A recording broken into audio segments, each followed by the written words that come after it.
Not all natural disasters are natural. Others are made by hand with threads of fire weaving carbon through the sky. Clouds gather like garments of smoke are hanging over the horizon.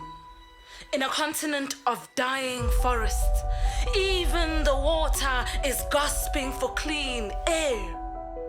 When the trees are cut below their knees by your unending greed, a village song loses its limbs. The rain dance can no longer feel the music. On one side of the equator, we are chased by floods.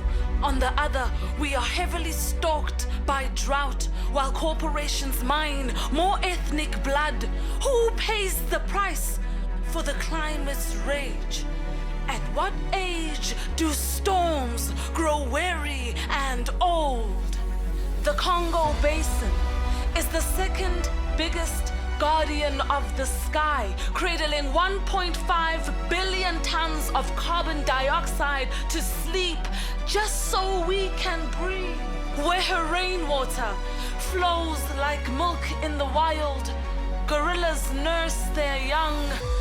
Now the ground is shifting.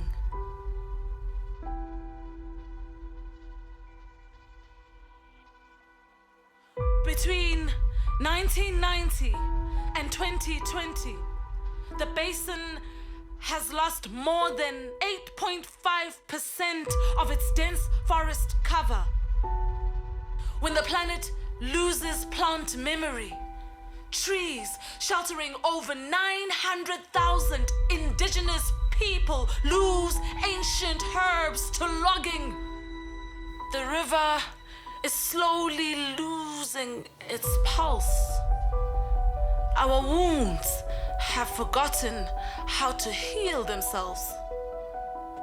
In a continent of dying forests, we call on the lion to tell its tale, on the sleeping songs of the dead to rally our voices for change. We call on the guardians of the wind chime, of the buhu, the baobab, the yanomami, the baka, the chitunawa. We call on the people who have lost their spirits to oil